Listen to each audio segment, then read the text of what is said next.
El chirrido de los neumáticos fue ensordecedor. Sentí cómo el cinturón de seguridad se clavaba en mi pecho, deteniendo mi cuerpo de golpe.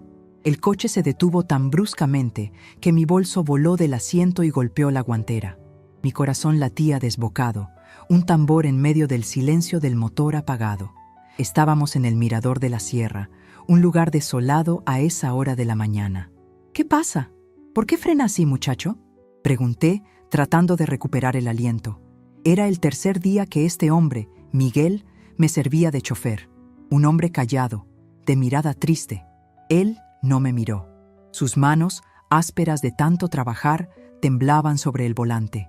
«Doña Teresa», dijo con voz ahogada, «necesito contarle algo». Se giró, sus ojos llenos de una urgencia que me heló la sangre. Me pareció raro, pero acepté la pausa. «¿Qué cosa, Miguel?» «Me está asustando. Mi yerno contrató un chofer para mí», me había dicho Ricardo hacía apenas 3 días, con esa sonrisa falsa que nunca le llegaba a los ojos. «Suegra, usted ya no debería manejar. Es peligroso». Y ahora entendía por qué. Miguel sacó su celular. Sus dedos temblaban tanto que casi no podía desbloquearlo. Finalmente, abrió un archivo de audio. «Mi patrón, su yerno, me envió esto anoche, doña Teresa. Tiene que escucharlo». Apretó el botón de reproducir. La voz de Ricardo, inconfundible, llenó el silencio del coche. «Miguel, ¿listo para mañana? Escucha bien. En el camino de la sierra, pasando el mirador, hay una curva muy cerrada. Ahí, finge que se te fallaron los frenos. Es un barranco feo, nadie sospechará. La vieja no la cuenta. Te pago los 50,000 pesos en cuanto me llames para decirme que la ambulancia va en camino. Hazlo bien». Se me cayó el alma al piso. El aire se me fue de los pulmones. 50,000 pesos. Ese era el precio que mi yerno le había puesto a mi vida. Me llamo Teresa Sánchez, tengo 68 años, y hasta ese preciso instante pensaba que el único monstruo en mi vida era la soledad que me dejó mi difunto esposo Esteban. Pero lo que mi yerno Ricardo no sabía, lo que nadie en esa familia sabía, es que yo no era la viejita débil que ellos creían. Ellos iban a aprender una gran lección. «Apague eso, Miguel», dije. Mi voz salió firme, fría como el acero. Él obedeció, mirándome con una mezcla de miedo y lástima. Mi mente voló 3 días atrás, a la comida del domingo. El olor a mole llenaba mi humilde pero limpia cocina. Mi hija Margarita y Ricardo habían venido a comer, como cada domingo desde que Esteban faltó. Yo había pasado 2 días preparando todo, como siempre. Los frijoles de la olla, el arroz rojo, las tortillas hechas a mano, todo por ver feliz a mi única hija. «Te quedó delicioso, mamá», dijo Margarita, aunque apenas probó bocado. Siempre estaba a dieta, o más bien, siempre estaba nerviosa. «Claro que sí, mi amor», dijo Ricardo, sirviéndose otra porción generosa de mi mole. Nadie cocina como mi suegra. Nadie. Ricardo era ese tipo de hombre. Grande, ruidoso, con una sonrisa que ocupaba toda la cara, pero que a mí siempre me pareció hueca. Usaba un perfume caro que siempre me daba dolor de cabeza y trataba a mi hija como si fuera una de sus empleadas. Pero Margarita, ay, mi Margarita, lo miraba como si fuera el mismo sol. «Y hablando de cuidarla, suegra», dijo él, limpiándose la boca con una servilleta de tela. «Margarita y yo hemos estado hablando». «¿Ah, sí? ¿De qué, mijo?», pregunté, sirviéndole un vaso de agua fresca de Jamaica. «De usted, Teresa». «De su seguridad», dijo, bajando el tono y poniendo cara de preocupación. El otro día, cuando la seguimos saliendo del mercado, vimos que casi se le pasa el alto. Yo fruncí el ceño. Yo no recordaba eso. «No sé de qué hablas, Ricardo. Yo manejo con mucho cuidado». «Mamá, por favor», intervino Margarita, con esa voz cantarina y nerviosa que usaba cuando su esposo estaba cerca. «Ricardo tiene razón. Ya tienes... Bueno, ya no estás en edad de andar sola por estas calles tan peligrosas». Sentí una punzada en el pecho. ¿Mi propia hija? «Margarita, tengo 68 años, no 108. Sé cuidarme sola». «Lo sabemos, suegra, lo sabemos». Ricardo puso su mano sobre la mía. Su tacto fue frío, pero es por su bien. «Ya no queremos que maneje. Es peligroso». «¿Y entonces qué? ¿Quieren que me quede encerrada en la casa? ¿Que no vaya a mis misas o a ver a doña Lidia?» «No, no, para nada», se apresuró a decir Ricardo sonriendo de nuevo. Ya lo resolvimos. Mañana a primera hora, un chofer particular vendrá por usted. Un profesional, pagado por nosotros, claro. La llevará a donde quiera, cuando quiera. Me quedé helada. ¿Un chofer? ¿Ustedes? Sí, mamá. Es lo menos que podemos hacer, dijo Margarita, sin mirarme a los ojos, jugando con el borde de su vaso. La oferta me pareció rara, muy rara. Ellos nunca me daban nada que no fuera por interés. Ricardo siempre estaba hablando de dinero, de cuánto costaba todo, de cómo la situación estaba dura, y de repente, ¿un chofer de tiempo completo? No necesito ningún chofer, Ricardo. Mi coche viejo funciona bien y yo también. La sonrisa de Ricardo se borró por un segundo. Solo un segundo. Pero lo vi. Suegra, por favor, no lo haga por usted. Hágalo por la tranquilidad de su hija. Margarita se la pasa preocupada. ¿Verdad, mi amor? Margarita asintió rápidamente, sus ojos fijos en el plato. Sí, mami, por favor, hazlo por mí. Ay, Dios mío, esa era la frase. Hazlo por mí. La misma frase que usó cuando quiso esa muñeca carísima. La misma que usó cuando quiso ir a esa universidad privada que nos costó la mitad de los ahorros de su padre. La misma que usó cuando nos pidió el dinero para la boda de lujo que Ricardo exigió. Y como siempre, yo, la tonta, cedí. Está bien, dije, sintiendo un nudo en la garganta. Si eso te da paz, hija, acepto. Ricardo sonrió, victorioso. Perfecto, mañana a las 8 en punto estará aquí. Se llama Miguel, es un tipazo, ya verá. Esa noche no pude dormir. Di vueltas en la cama, abrazando la almohada de Esteban. Ay, viejo, suspiré al retrato que tengo en mi buró, junto a la Virgen de Guadalupe. Tú siempre me lo dijiste. Ese Ricardo es un aprovechado, Teresita. Solo ves signos de pesos. Y yo no te quise escuchar. Al día siguiente, el lunes, Miguel llegó puntual. Un hombre de unos 40 y tantos años, flaco, de hombros caídos y una tristeza perpetua en la mirada. No era el tipazo que Ricardo describió. Era solo un hombre cansado. Buenos días, doña Teresa. Miguel Contreras, a sus órdenes. Su voz era baja, respetuosa. Buenos días, Miguel. Pues, vamos al mercado, por favor. El primer día fue extraño. El coche era nuevo, olía a plástico y químico, muy diferente al olor a café y pan dulce de mi viejo bochito. Miguel no hablaba si yo no le hablaba. Conducía con una eficiencia silenciosa. El martes fue igual. Lo mandé a la farmacia y luego a visitar a doña Lidia, mi vecina. «¡Híjole, Tere!», me dijo Lidia mientras me servía un café de olla. «¡Andas con chofer! ¡Qué elegancia!». «Ay, ni me digas, Lidia, son cosas de Ricardo. Dice que ya estoy vieja para manejar». «¡Vieja tu abuela!», se rió ella. «Ese yerno tuyo es más falso que un billete de 3 pesos. Ten cuidado, amiga». Las palabras de Lidia se quedaron resonando en mi cabeza. Esa tarde, Ricardo llamó. «¿Qué tal el servicio, suegrita? ¿5 estrellas?» «Todo bien, Ricardo. El muchacho es muy callado. Mejor, así no escucha chismes». Se rió él con esa risa que me rechinaba en los oídos. «Bueno, mañana dígale que la lleve a la sierra, al mirador. Dicen que la vista está preciosa en esta época». «¿A la sierra? ¿Para qué?» «Para que pasee, suegra. Disfrute la vida, se lo merece. Bueno, la dejo. Cuídese». Y colgó. Un escalofrío me recorrió la espalda. ¿A la sierra? ¿Por qué tanto interés? Y ahora, aquí estaba, miércoles, en el mirador de la sierra, escuchando la sentencia de muerte que mi propio yerno había ordenado. El audio terminó. El silencio en el coche era tan espeso que se podía cortar. Miguel me miraba, pálido como el papel. «Doña Teresa, se lo juro que yo no iba a hacerlo. Válgame Dios. Yo tengo madre, ¿sabe?». Levanté una mano para callarlo. Mi mente, que había estado nublada por el shock, ahora trabajaba a 1000 por hora. El dolor se estaba transformando en una rabia fría, una indignación profunda que me recorría cada vena. Mis manos ya no temblaban. «¿Por qué me muestra esto, Miguel?», le pregunté, mi voz tranquila. Porque no es justo. Ayer, cuando me dio esa orden, me ofreció los 50,000 pesos y yo necesito mucho el dinero. Mi hija está enferma. Pero cuando lo vi a usted ayer, que me compró ese refresco en la farmacia y me dijo, «Tómelo, hace calor», me recordó a mi mamá.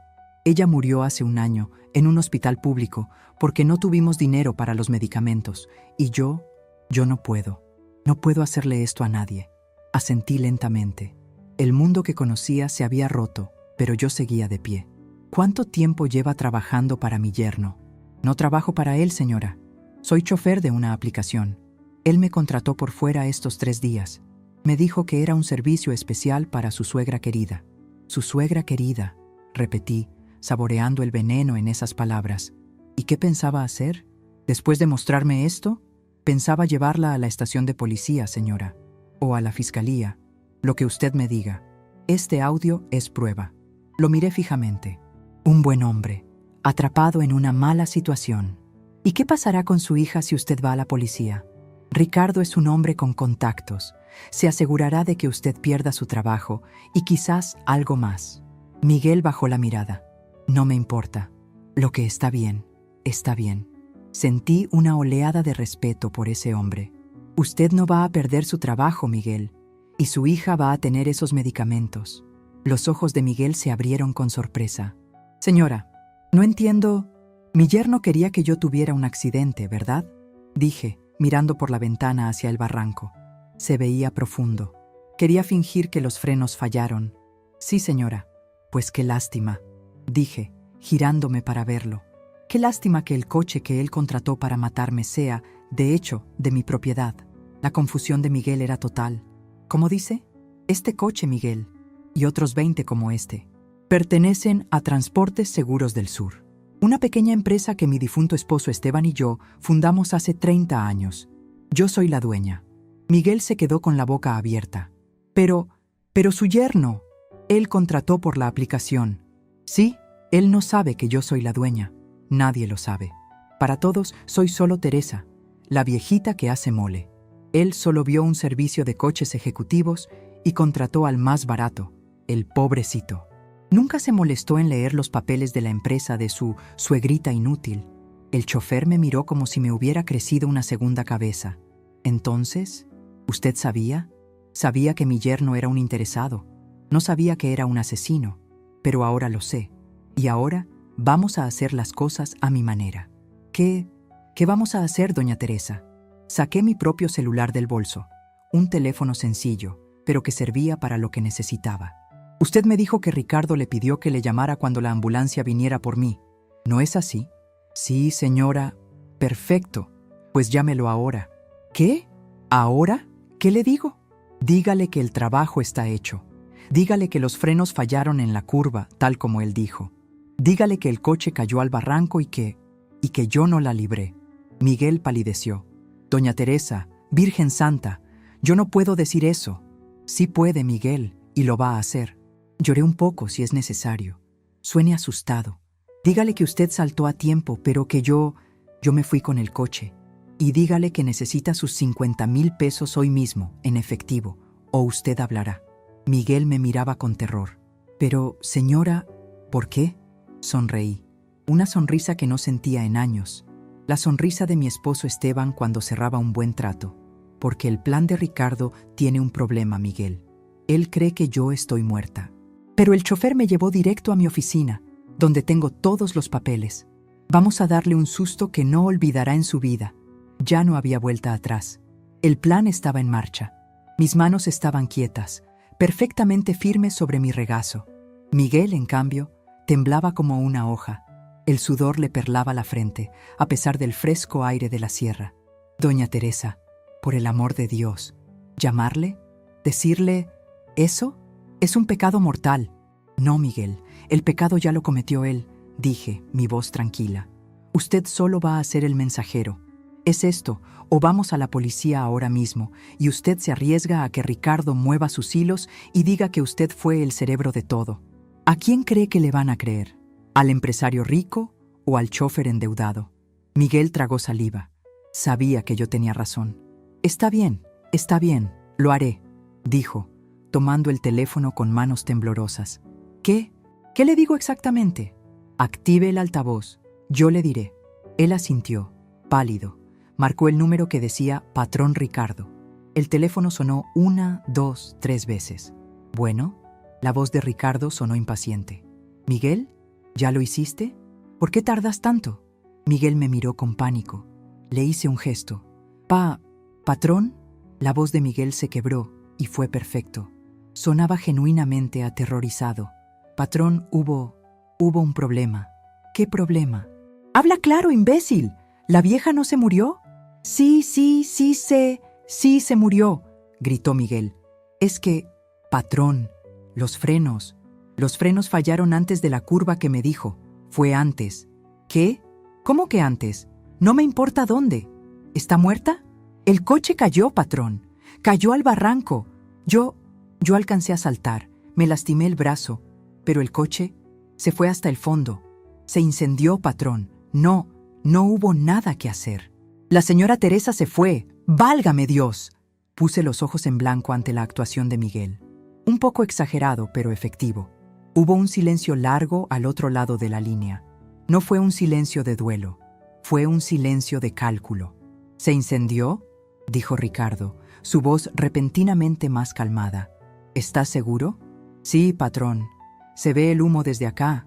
Perfecto. Esa palabra, perfecto, salió de su boca con un alivio que me revolvió el estómago. Buen trabajo, Miguel. Nadie te vio, ¿verdad? No, nadie. Estoy solo. Patrón, tengo miedo. ¿Y si la policía? No seas idiota. Fue un accidente, una falla mecánica, una tragedia. La pobre de mi suegra ya estaba viejita. Su coche era un cacharro. Lo interrumpí con un gesto a Miguel. Patrón, es que el coche no era el de ella, dijo Miguel. ¿Qué? Era el coche de la empresa, el que usted contrató, el coche nuevo. Otro silencio. Esta vez, uno de rabia. ¡Imbécil! Te dije que pareciera... Bueno, no importa. El coche es lo de menos. Lo importante es que la vieja ya no está. Escúchame bien. Desaparece de ahí. Vete a tu casa. No hables con nadie. Pero mi dinero, patrón, dijo Miguel, siguiendo mi guión. Usted dijo 50,000 pesos. Mi hija está enferma. Los necesito hoy. Ahora no, estúpido. Tengo que ir a ver a mi esposa. Tengo que darle la terrible noticia. Su voz goteaba falsa tristeza. Te veo mañana, en el lugar de siempre, y te pago. No, patrón, insistí susurrando a Miguel. ¿Ahora? No, patrón, repitió Miguel. Tiene que ser ahora, o yo no sé qué pueda pasar. Estoy muy nervioso. Podría decir algo que no debo. Ricardo soltó una grosería. Está bien. Calma. Te veo en 1 hora, en el café de la esquina de mi oficina. ¿Entendido? Pero ni una palabra más. Trae el celular que te di y borra todo. Sí, patrón, en 1 hora. Ricardo colgó. Miguel dejó caer el teléfono como si le quemara. Dios mío, doña Teresa. Él sonaba feliz. Claro que estaba feliz, Miguel. Acaba de heredar una casa que cree que vale millones, dije guardando mi propio teléfono. ¿Y ahora qué hacemos? ¿Me va a hacer ir a ver a ese monstruo? No, usted no irá a ningún lado, dije con calma. Usted me va a llevar a mi oficina. Miguel me miró, confundido. ¿A su casa? No, Miguel, a mi oficina, la de Transportes Seguros del Sur. El trayecto de bajada de la sierra fue el más largo de mi vida. No por el tiempo, sino por lo que pasaba en mi cabeza. Cada palabra de Ricardo era una piedra más en el muro de mi indignación. La vieja, la pobre de mi suegra. Perfecto. Yo no era una vieja. Yo era una tonta. Una tonta que había permitido que el amor por su hija la cegara. Llegamos a la zona industrial de la ciudad, un área de bodegas grises y camiones de carga. Miguel detuvo el coche frente a un portón de lámina azul que tenía un letrero apenas visible. TSS, Logística y Transporte. ¿Es aquí, señora?, preguntó, incrédulo. Aquí es, Miguel. Entra. El portón se abrió y entramos a un patio enorme. Había por lo menos 30 coches ejecutivos negros, idénticos al que estábamos usando, perfectamente alineados. Había también camionetas de carga y hasta 2 tráileres al fondo. Unos mecánicos trabajaban en un motor abierto. Miguel se quedó con la boca abierta. Pero yo pensé que éramos una aplicación pequeña, ¿verdad? Sonreí. Eso es lo que quiero que piensen los clientes como mi yerno. Baje, por favor. Entramos a la oficina principal. El olor a diésel y aceite se mezclaba con el de café recién hecho. Un hombre grande, con bigote y una camisa de cuadros, estaba frente a un pizarrón lleno de rutas. «¡Doña Tere!», exclamó el hombre, su cara iluminándose. «¡Qué milagro verla por acá! Pensé que ya nos había abandonado por sus nietos». «Nunca, Chema. Sabes que esto es mi vida», le dije, dándole un abrazo. «¿Cómo está la familia?» «Bien, bien, gracias a Dios. ¿Gusta un café?» «Al rato, Chema. Primero te presento a Miguel Contreras. Es uno de nuestros nuevos conductores. Ha tenido un día complicado». Chema miró a Miguel, luego a mí, y su expresión se volvió seria. «Entiendo. Acompáñenme a su oficina, patrona». Mi oficina era un cuartito al fondo, arriba de los talleres. Un escritorio viejo que fue de mi padre, una silla que rechinaba y paredes cubiertas de papeles y fotos. Fotos de Esteban y mías, cuando compramos el primer taxi, hace 40 años. «Siéntese, Miguel. Chema, cierre la puerta». Les conté todo. El plan de Ricardo, el audio, la llamada. Chema, que había trabajado con mi esposo Esteban desde que eran muchachos, se puso rojo de la furia. Ese hijo de... «Híjole, doña Tere, perdóneme, pero qué desgraciado. Querer hacerle eso a usted. Usted que...» «Calma, Chema. La rabia no nos va a ayudar ahora», lo interrumpí. «Necesito que hagamos esto con la cabeza fría». «¿Qué vamos a hacer, doña Tere?», preguntó Miguel, que seguía pálido. Me senté en mi silla, la que rechinaba. Miré la foto de Esteban. Él me sonreía, joven y fuerte, con grasa en la cara. «Ay, viejo», susurré. «Tenías razón, siempre me lo dijiste. Teresita, nuestra hija es buena, pero escogió a un zángano, y tú eres demasiado buena con ellos». Recordé todo. Recordé cuando Esteban y yo empezamos. Él manejaba el único taxi que teníamos, un bocho destartalado, y yo llevaba las cuentas en una libreta de escuela, en la mesa de la cocina, mientras arrullaba a Margarita. Recordé las noches sin dormir, cuando Esteban enfermó y yo tuve que aprender a manejar los camiones de carga, negociar con clientes y pelearme con los sindicatos. Los hombres se reían de mí. «Doña Teresa», me decían con burla, «mejor váyase a su cocina a hacer mole». Pues sí, sabía hacer mole. Y también sabía cómo hacer crecer un negocio de un taxi a una flotilla de 50 vehículos. Margarita nunca supo nada de esto. Cuando ella creció, el negocio ya daba dinero. Para ella, el dinero aparecía mágicamente. Para ella, yo solo era mamá. Y luego llegó Ricardo. Ricardo, con sus trajes caros y sus zapatos brillantes. Se casó con mi hija y de inmediato empezó a dar ideas para la casa. «Suegra, esta casa está muy vieja. ¿Por qué no la vende y se compra un departamentito? Con lo que le den, puede vivir tranquila. Suegra, esos muebles de su esposo, con todo respeto, son muy anticuados. Debería modernizarse. Suegra, ¿para qué guarda esos papeles viejos del negocio de mi suegro? Ya ni debe existir. Tírelos». «Ay, Dios mío, qué tonto». Nunca supo que esos papeles viejos eran las actas constitutivas, los títulos de propiedad de esta bodega, los contratos de la flotilla. Nunca supo que el negocio de mi suegro valía 10, 20 veces más que la casa por la que él estaba dispuesto a matar. Él solo veía a la viejita que vivía en una casa grande, una casa que él quería. Mi hija Margarita, mi pobre Margarita, se dejó envenenar la cabeza.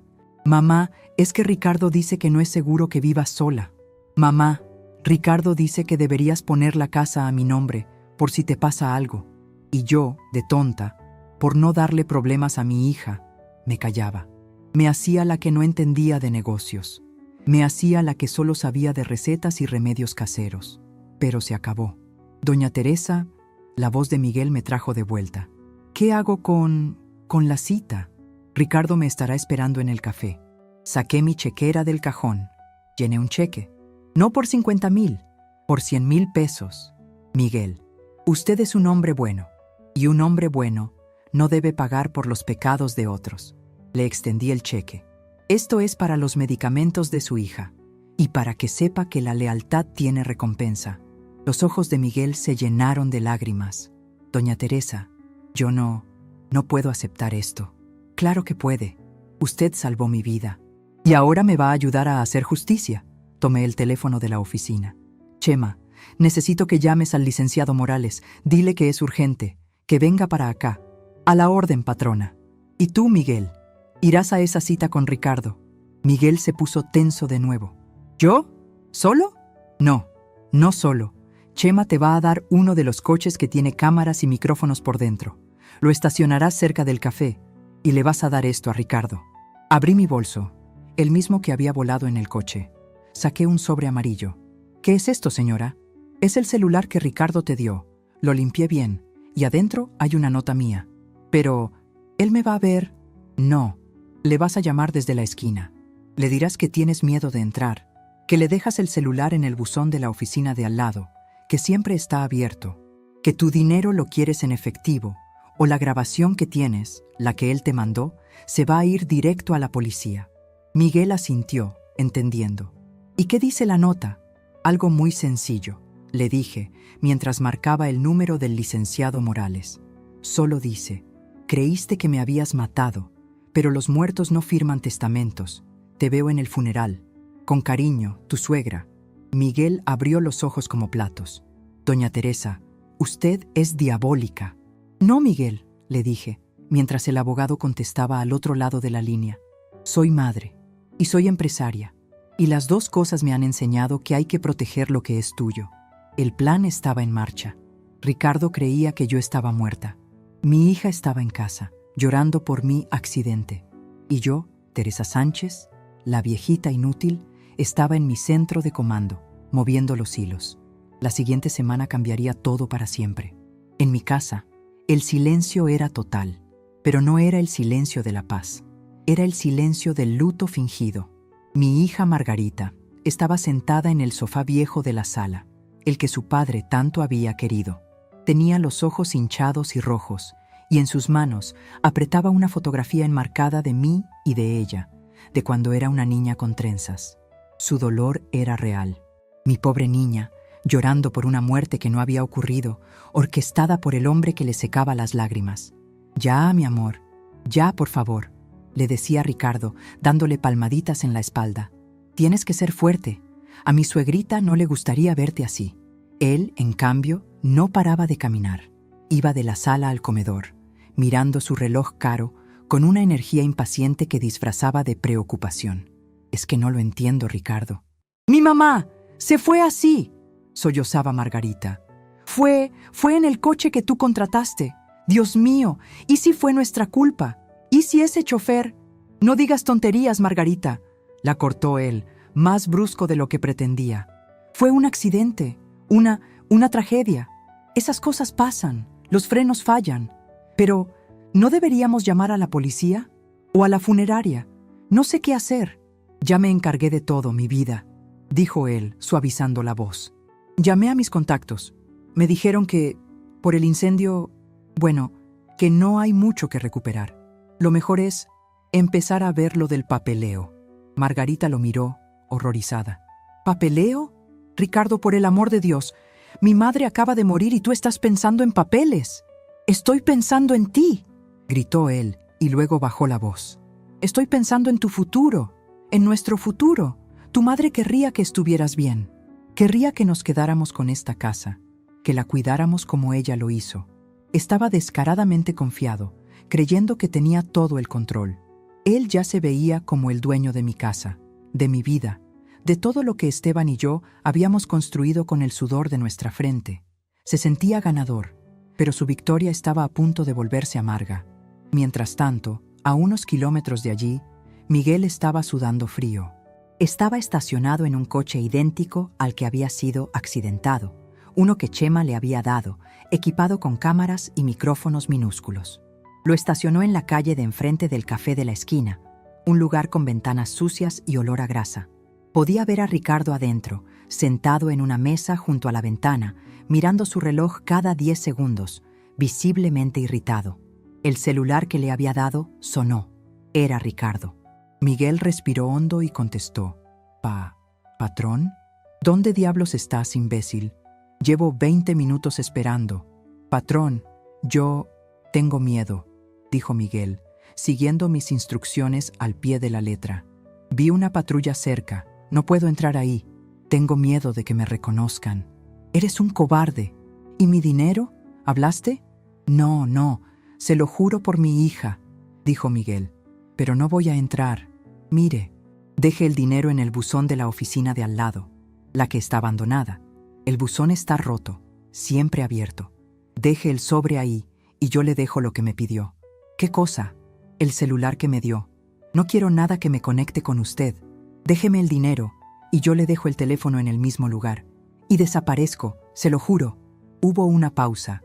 Pude imaginar a Ricardo maldiciendo. Más te vale, tienes 5 minutos, deja el celular y lárgate. Ricardo colgó. Miguel vio cómo Ricardo se levantaba, sacaba un sobre abultado de su saco, seguramente los 50,000 pesos, y salía del café. Miró a ambos lados de la calle, caminó con prisa hacia el buzón oxidado, metió el sobre, y luego miró hacia la esquina, esperando. Miguel tomó el sobre amarillo que yo le había dado. Cruzó la calle con el corazón en la garganta, sintiéndose como un espía de película. Caminó rápido, sin mirar a Ricardo. Abrió el buzón, sacó el sobre con el dinero, metió el mío y se fue sin mirar atrás. Ricardo esperó unos segundos. Luego, impaciente, caminó hacia el buzón. Metió la mano y sacó mi sobre amarillo. Era delgado. Se sintió ligero. Frunció el ceño. Pensaba que era solo el celular.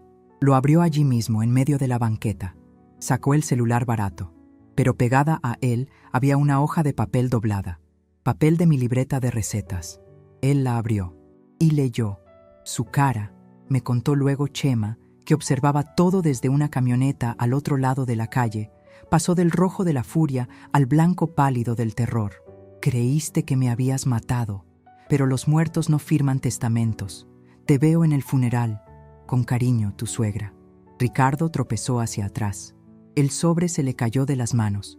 Se apoyó contra la pared de ladrillos, su respiración agitada. Miró el papel. Miró a su alrededor. Sus ojos estaban desorbitados. No, no puede ser, murmuró, su voz captada por el micrófono de largo alcance de Chema. La vieja está muerta. El coche se quemó. Miguel me lo dijo. Revisó el sobre.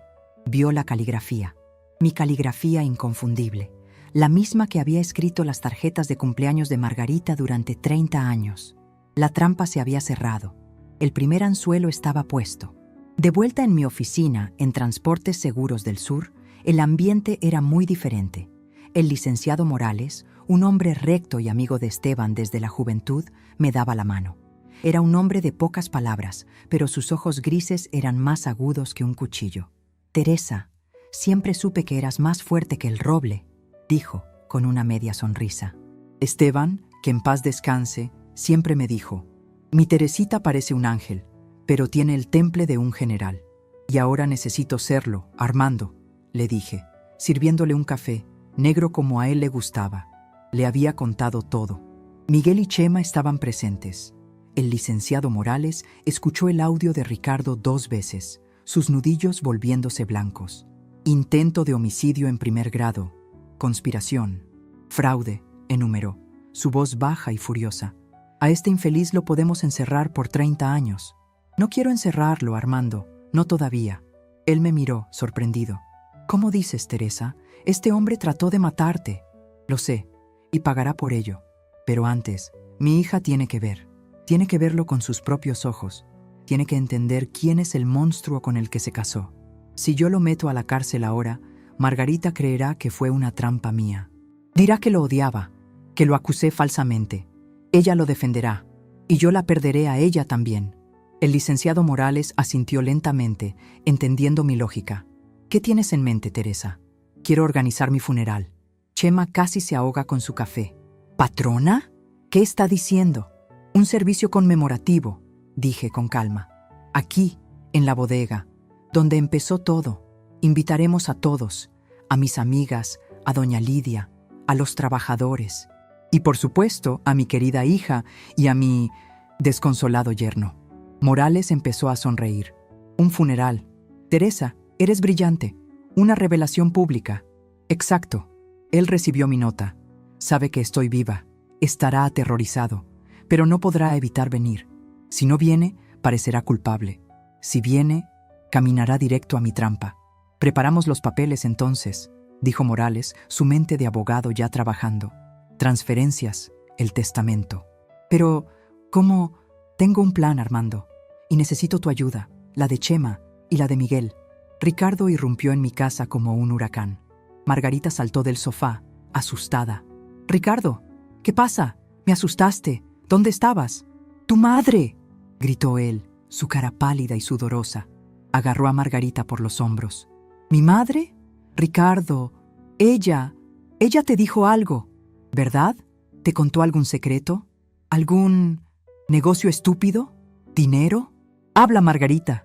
Margarita se soltó, llorando de miedo y confusión. «No sé de qué hablas. Mi mamá no tenía secretos. Ella solo cocinaba y cuidaba su jardín. Estás loco». Ricardo agarró el florero de porcelana que mi madre me había regalado y lo estrelló contra la pared.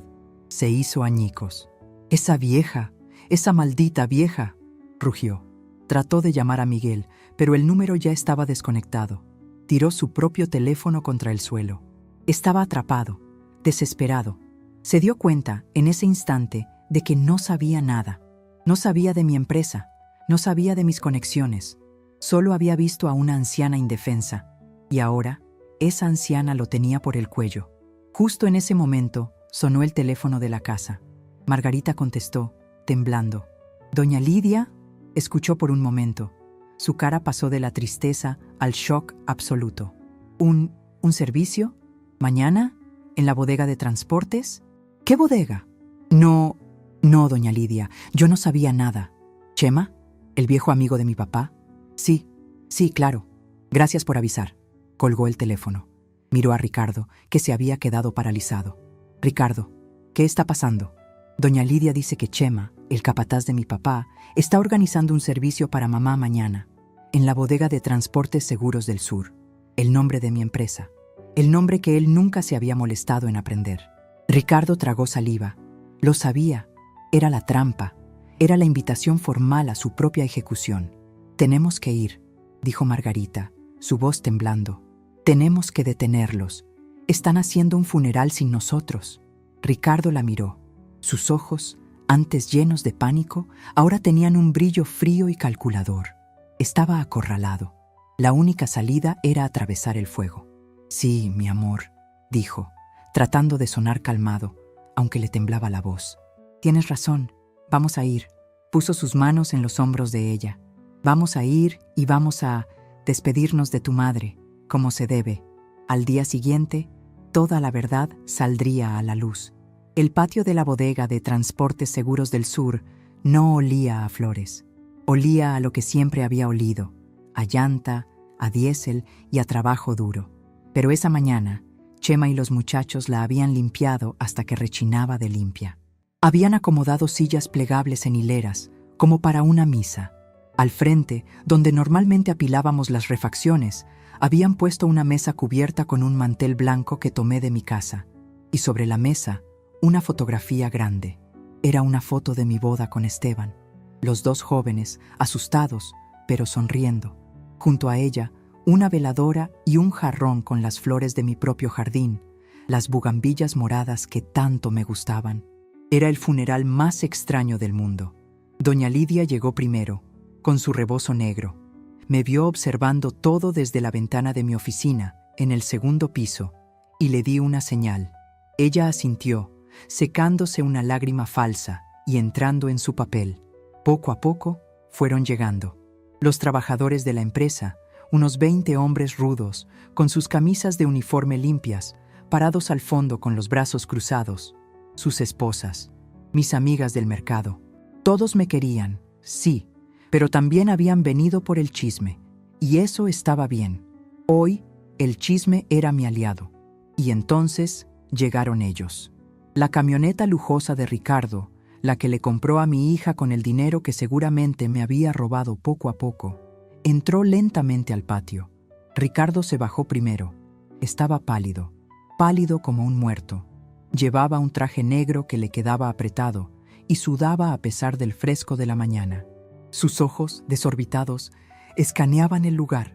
No buscaba consuelo, buscaba amenazas, buscaba mi fantasma. Abrió la puerta para Margarita. Mi hija, ay Dios mío, mi pobre Margarita, estaba deshecha. Sus ojos, que siempre habían sido brillantes, estaban hinchados y sin vida. Llevaba un vestido negro, pero se veía que se lo había puesto sin ganas. Se aferraba al brazo de Ricardo como si fuera un salvavidas, sin saber que era el ancla que la estaba hundiendo. Cuando vio la foto de mi boda, se le escapó un sollozo que me partió el corazón. «Ricardo, ¿qué es este lugar?», susurró horrorizada. «Esto es una bodega. Esto no es un funeral. Mi mamá no querría esto». «Cálmate, mi amor», le dijo él. Su voz era un siseo tenso.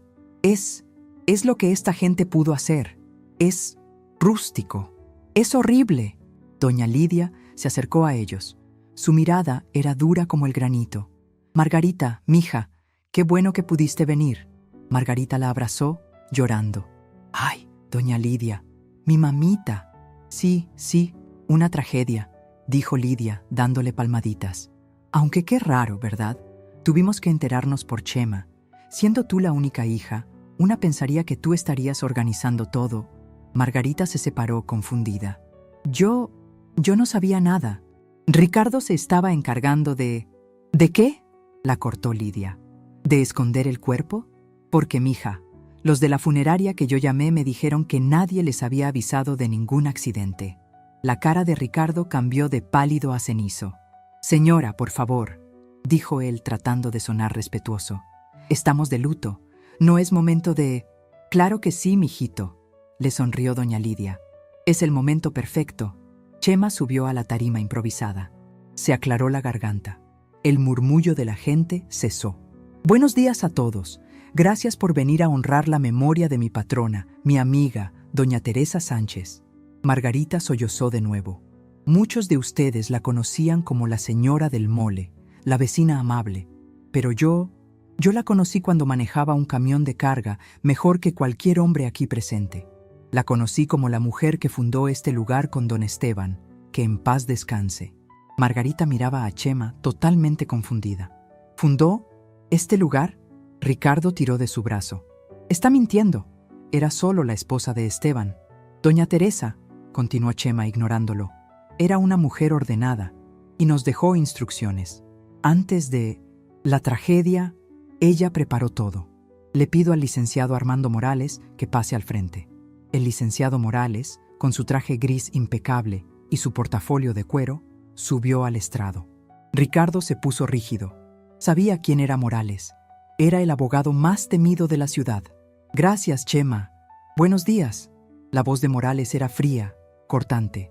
«Estamos aquí para dos cosas: honrar una vida y ejecutar una voluntad».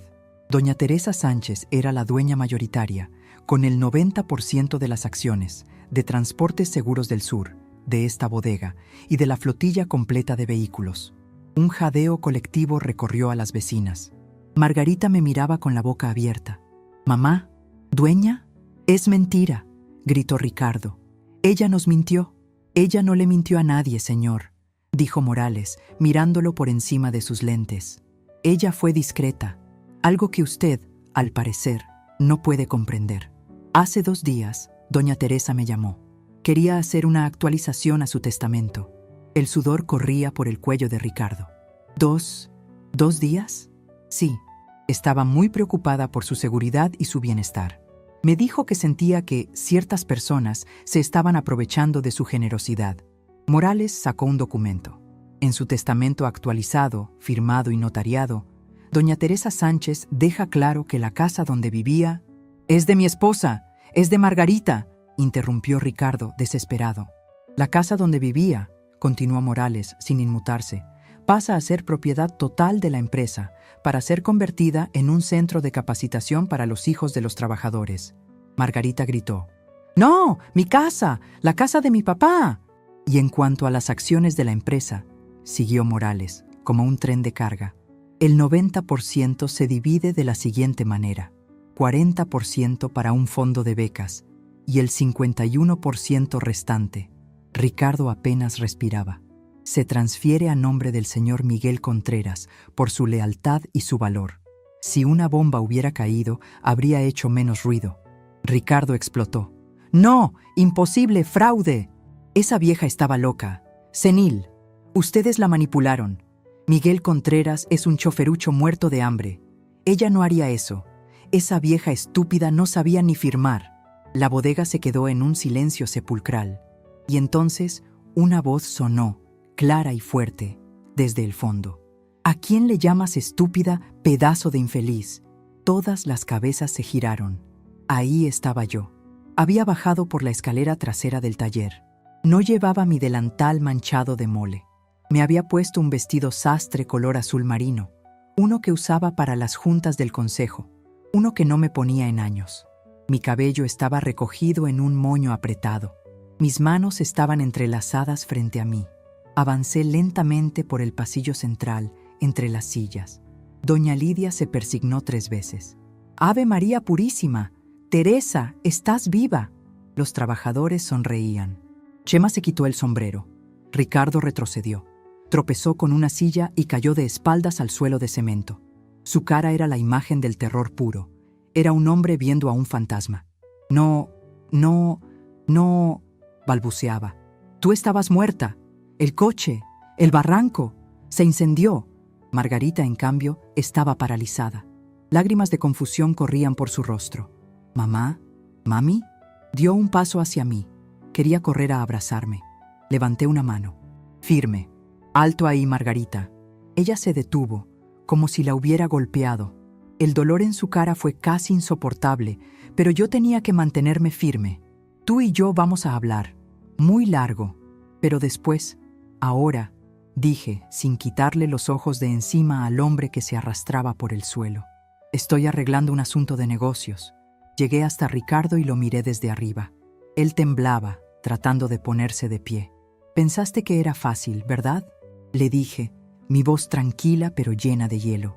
«Pensaste que era una viejita tonta, que solo servía para cocinarte. ¿Una vieja senil? ¿Que no sabía firmar?». Yo no sé de qué hablas», gritó él poniéndose de pie, su cobardía convirtiéndose en rabia. «Es una trampa. Todo esto es una trampa. Esta vieja loca nos engañó a todos». «¿Yo te engañé a ti?», sonreí. Fue una sonrisa sin nada de alegría. «¿Yo te engañé, Ricardo? ¿O fuiste tú el que contrató a un chofer para matarme?». Margarita soltó un grito ahogado.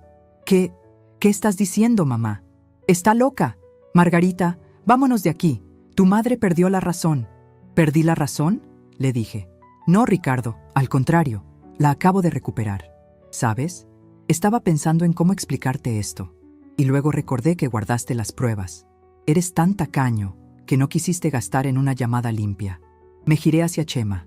«Chema, hijo, ¿serías tan amable de poner la música? Creo que esta es la canción favorita de mi yerno». Chema asintió, su rostro serio.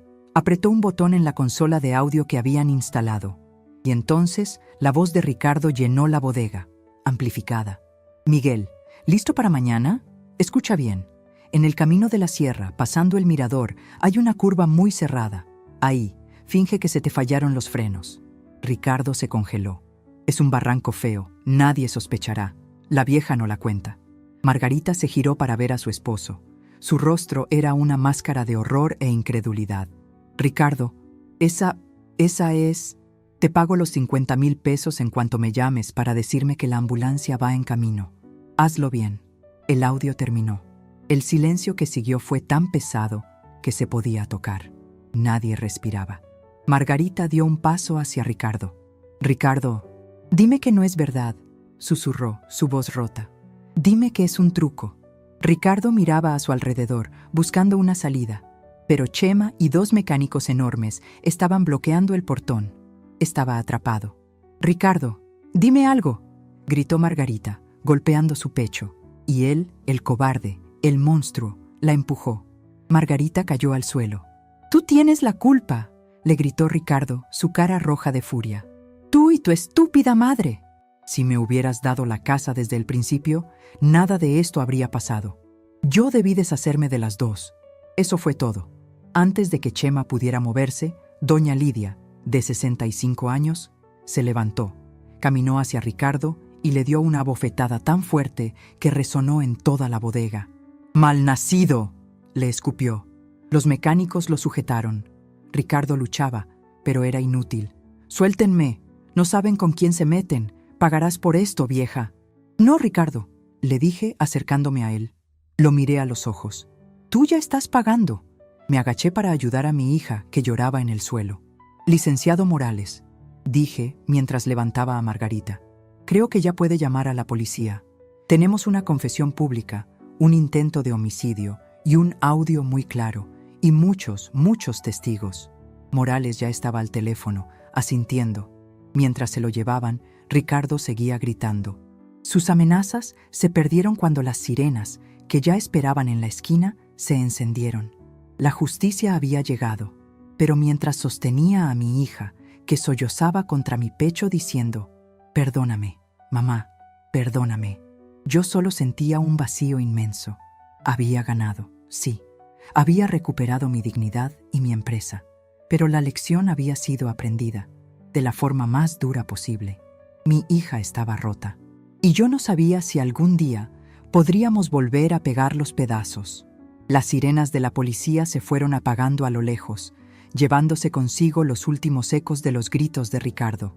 En el patio de la bodega, el silencio que quedó era pesado, lleno de preguntas sin respuesta. Todos me miraban a mí. Mi hija seguía en el suelo, pero ya no lloraba. Estaba en shock, con la mirada perdida en el manchón de grasa donde Ricardo había caído. El hombre que ella amaba, el hombre por el que había desatendido a su propia madre, había resultado ser un monstruo, y se lo había demostrado al mundo entero. Me arrodillé a su lado. Mi vestido sastre azul se ensució de polvo de cemento y no me importó. Le toqué el cabello. «Margarita, hija», ella se estremeció, como si mi tacto le quemara. «No me toques», susurró, su voz rota. «Por favor, no». Se levantó sola, tropezando.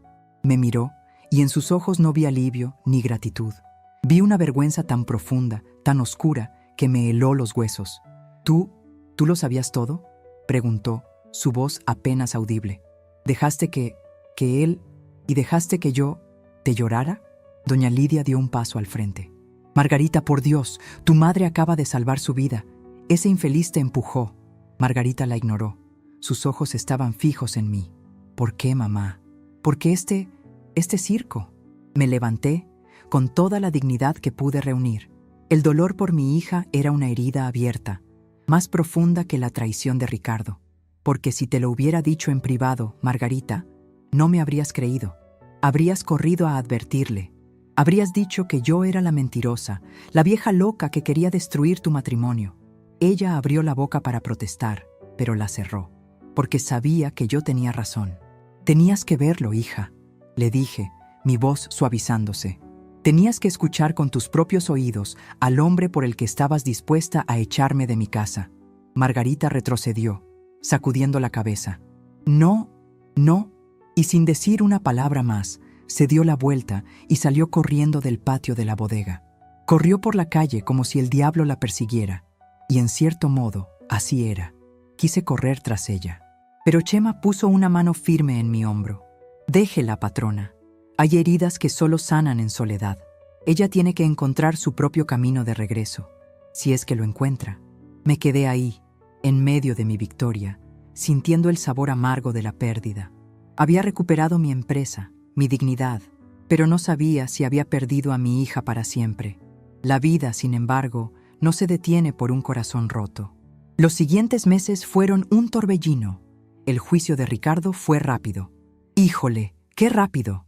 Con el audio, la confesión pública grabada por las cámaras de seguridad de la bodega y el testimonio valiente de Miguel, no hubo nada que sus abogados caros pudieran hacer. Lo sentenciaron a 22 años de prisión por intento de homicidio agravado y fraude. Ni siquiera me miró cuando leyeron la sentencia. Su arrogancia se había desinflado, dejando solo a un hombre patético y vacío. Y yo volví a mi vida. O, mejor dicho, empecé una nueva. Vendí mi bochito. Ahora Miguel, que ya no tenía esa mirada triste sino una sonrisa tranquila, me llevaba en uno de los coches de la empresa. No porque no pudiera manejar, sino porque se había convertido en mi mano derecha.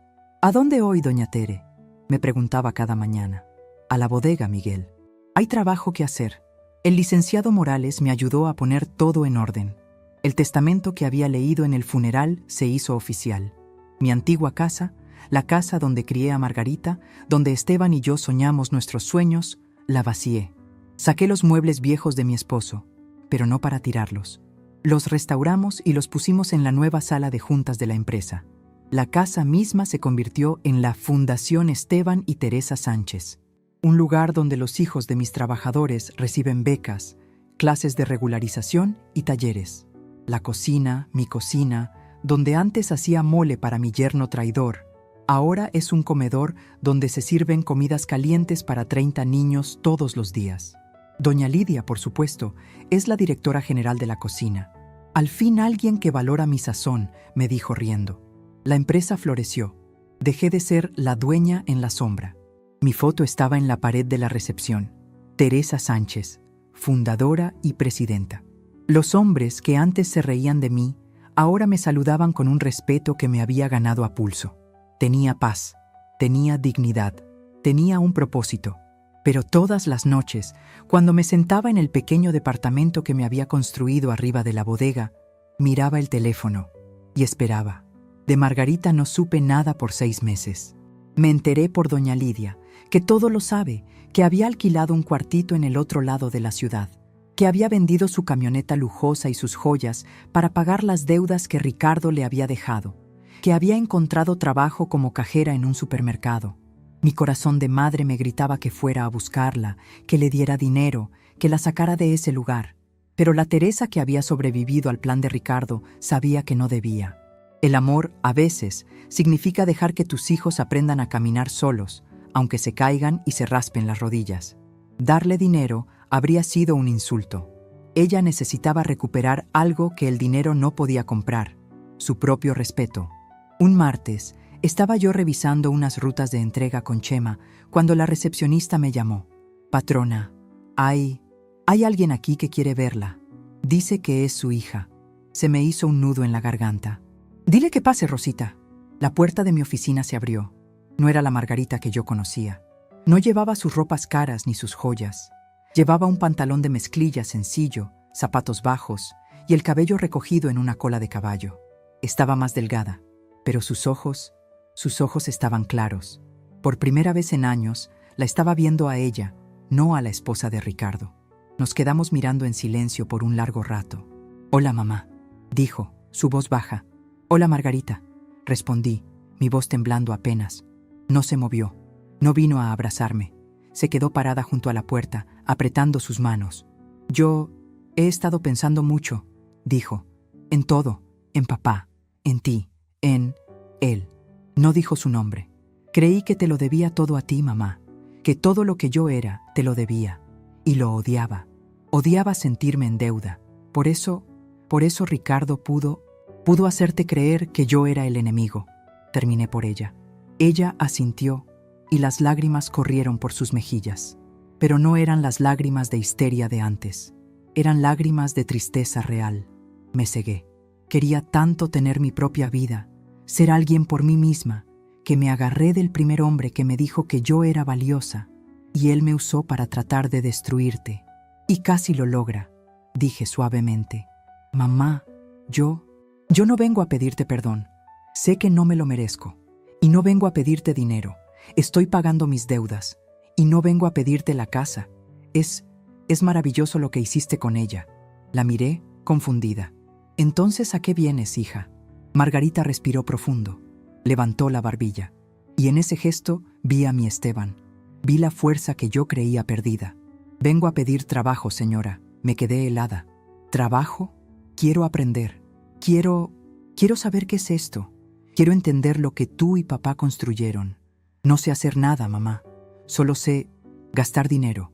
Pero puedo aprender. Puedo barrer el patio. Puedo servir café.